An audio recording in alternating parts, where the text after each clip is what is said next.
반갑습니다. 말씀과 함께 하루를 시작하는 주님의 백성들을 예수님의 이름으로 축복합니다. 2025년 7월 11일 금요일 오늘 주신 말씀은 요한계시록 7장 1절부터 17절까지입니다. 그 뒤에 나는 천사 넷이 땅의 네 모퉁이에 서서 땅의 네 바람을 붙잡아서 땅이나 바다나 모든 나무에 바람이 불지 못하게 막고 있는 것을 보았습니다.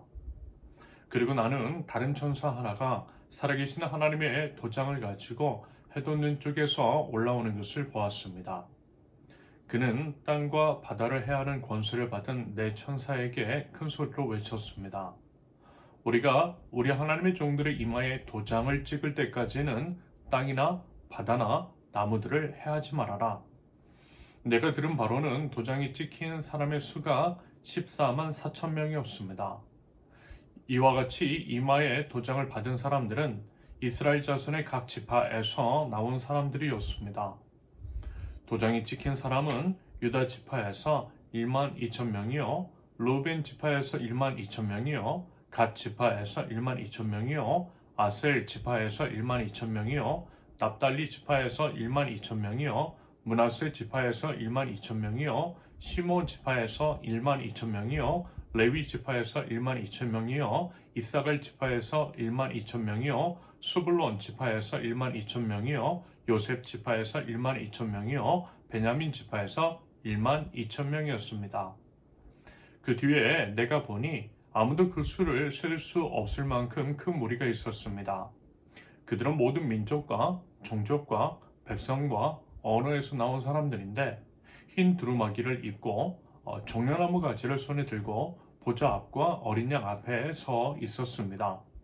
그들은 큰 소리로 구원은 보좌에 앉아 계신 우리 하나님과 어린 양의 것입니다 하고 외쳤습니다. 모든 천사들은 보좌와 장로들과 내 생물을 둘러서 있다가 보좌 앞에 엎드려 하나님께 경배하면서 아멘, 찬송과 영광과 지혜와 감사와 존귀와 권능과 힘이 우리 하나님께 영원 무궁하도록 있습니다. 아멘 하고 말하였습니다. 그때에 장로들 가운데 하나가 흰 두루마기를 입은 이 사람들은 누구이며 또 어디에서 왔습니까? 하고 나에게 물었습니다. 내가 장로님께서 잘 알고 계십니다. 하고 대답하였더니 그는 나에게 이렇게 말하였습니다. 이 사람들은 큰 환난을 겪어낸 사람들입니다. 그들은 어린 양이 흘리신 피에 자기들의 두루마기를 빨아서 희게 하였습니다. 그러므로 그들은 하나님의 보좌 앞에 있고 하나님의 성전에서 밤낮 그분을 섬기고 있습니다. 그리고 그 보좌에 앉으신 분이 그들을 덮는 장막이 되어 주실 것입니다. 그들은 다시는 줄이지 않고 목마르지도 않고 해나 그 밖에 어떤 열도 그를 위에 괴롭게 내려쬐지 않을 것입니다. 보좌 한가운데 계신 어린 양이 그들의 목자가 되셔서 생명의 샘물로 그들을 인도하실 것이고 하나님께서 그들의 눈에서 눈물을 말끔히 씻어 주실 것입니다. 아멘. 우리는 하나님 나라 백성으로서 이미 전쟁에서 승리하신 예수 그리스도를 따라 승리의 삶을 살아갑니다. 우리가 치르는 영적 전쟁, 그것은요 이미 이긴 전쟁, 결과를 아는 전쟁이라는 것입니다. 여러분 우리가 결코 잊지 말아야 할 것이 있는데요. 그게 뭐냐면 방금 말씀드렸듯이요. 예수님께서 이미 이기셨다라는 겁니다. 십자가 위에서 사망 권세 이기셨어요. 이것은요 사실 이제 당연한 것이고 상식적인 것입니다. 무엇보다 온 우주의 왕이신 하나님이시고 하나님께서 온 우주 만물을 만드셨죠. 사단 마귀도 마찬가지입니다. 잠깐 이제 여기서 알아야 할 것이 있는데 그게 뭐냐면요.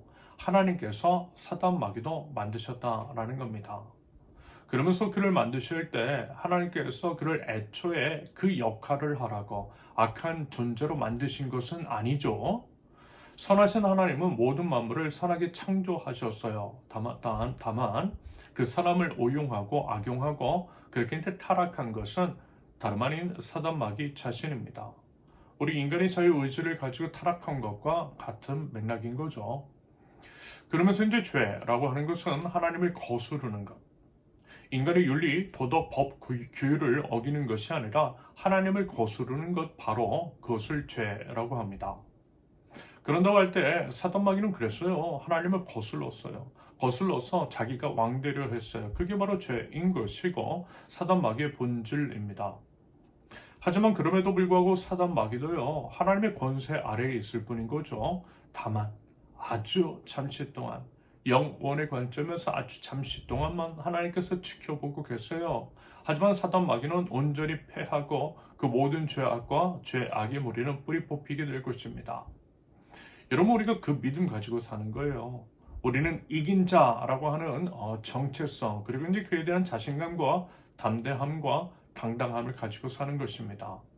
그러면서 당연히 하나님 나라 백성다운 성숙함을 추구하는 것, 우리 주 예수 그리스도를 의지하여 하나님의 거룩을 드러내는 삶을 살아가면 되는 것이겠죠.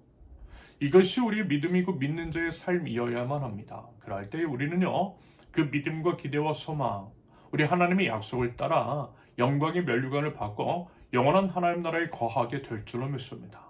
그래서 여러분, 우리가 우리 주 예수 그리스도를 따라 산다라고 할 때 경험하게 되는 고난과 고통, 어려움과 같은 것들, 그것들을 능히 이겨낼 수 있는 것이겠죠. 말씀을 드렸듯이 이미 이긴 싸움이고, 무엇보다 영혼에 비하면 이 땅에서의 삶은 그저 잠깐일 뿐이기 때문입니다. 그 정도만 잠시 견디면 된다라는 거예요. 말하자면 그런 자들, 우리 주 예수 그리스도를 믿어 하나님 나라 백성들에 대한 소망과 희망을 주는 메시지가 오늘 본문이라 할 수 있겠습니다. 본문을 보면요, 1절에서 천사 넷이 바람을 붙잡고 있다라고 해요. 바람은 보통 재앙이나 심판을 상징합니다.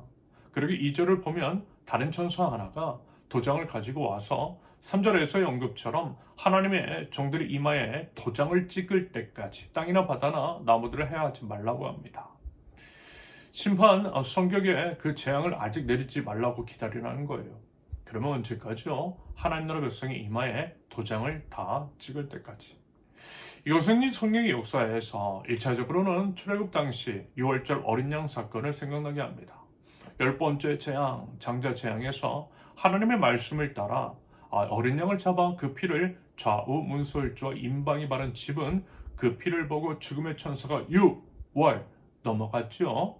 마찬가지로 친히 6월절 어린 양 되어주신 예수님께서 십자가 위에서 죽으시고 사흘 만에 부활하신 것을 믿는 자, 믿고 입술과 삶으로 시인한 자, 그 믿음을 증명하는 자는 그 영혼 가운데에 여러분 예수님의 보혈이 발라져 있어요. 그래서 그와 같은 우리 하나님 나라 백성은요, 심판을 면하게 되는 것입니다. 말하자면 그 얘기인 거예요. 이마에 도장이 찍힌 하나님의 종들, 예수 그리스도를 믿어 구원을 받은 자들, 거룩한 삶으로 거룩한 하나님 나라 백성다운 삶을 살아가는 자들. 참고로 4절에서 14만 4천 명이라고 하는 것은 10지파에서 12지파에서 각각 1만 2천 명씩이고 12개의 지파, 아니 이제 인이 14만 4천인 거죠. 당연히 이제 12개의 지파는 각 나라와 열방, 모든 믿는 자들을 가리킵니다. 1만 2천과 14만 4천은 상징으로서의 의미인 것이지, 신천지 2단, 집단 같은 그들이 이제 현혹하듯이 절대적인 숫자는 아니라는 것입니다. 여러분, 14만 4천이라는 절대적인 숫자에 얽매이실 필요는 없다라는 거예요. 우리가 이제 정상적인 신앙인, 우리 주 예수 그리스도를 믿어 하나님 나라 백성다운 성숙함을 향해 나아가는 신앙인이라고 한다면 여러분, 그래서요 결코 걱정할 필요 없는 것입니다. 14만 4천에 들어가나 들어가지 못하나 이런 거 걱정할 필요가 없다라는 거예요. 다만 우리는요, 9절 이하에 기록되어 있는 것처럼 결국 흰 두루마리를 입고 종려나무 가지를 손에 들고 보좌 어린 양 앞에 서서 큰 소리로 큰 보좌에 앉아 계신 우리 하나님과 어린 양이 것입니다. 이렇게 찬양할 때에 그 영광스러운 날을 기대하면서 그 믿음으로 우리 이제 이 땅에서의 삶을 살아가면 되는 것이겠죠. 그러면서요, 이런 말씀을 해요.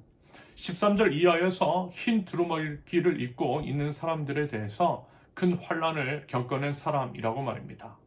결국 하나님 나라 백성으로서의 삶을 살아간다라고 할 때 필연적으로 겪게 될 수 있는 고난, 고통, 시련 같은 것이겠죠.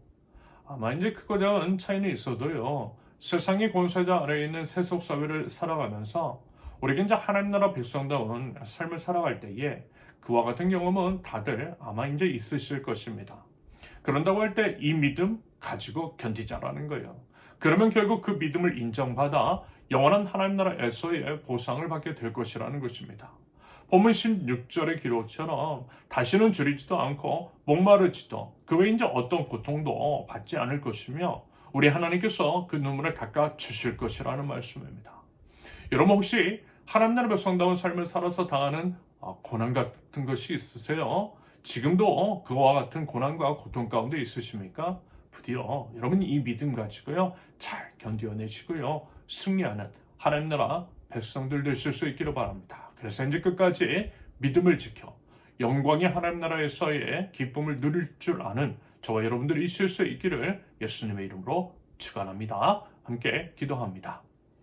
믿음의 여정을 걸어나갈 때 하나님의 백성으로서 경험할 수 있는 여러 고난과 어려움, 비록 힘들기는 하지만 이미 이기신 예수님을 바라보며 믿음으로 승리하도록 주님 연약한 저희를 붙들어 주시고 생명의 길로 인도하여 주시옵소서. 그리고 무엇보다 사랑하는 주님의 권속들 서로를 지켜주고 지지해주고 응원해주는 아름다운 공동체를 이뤄나갈 수 있도록 주님 인도하여 주시옵소서. 예수님의 이름으로 기도합니다. 아멘.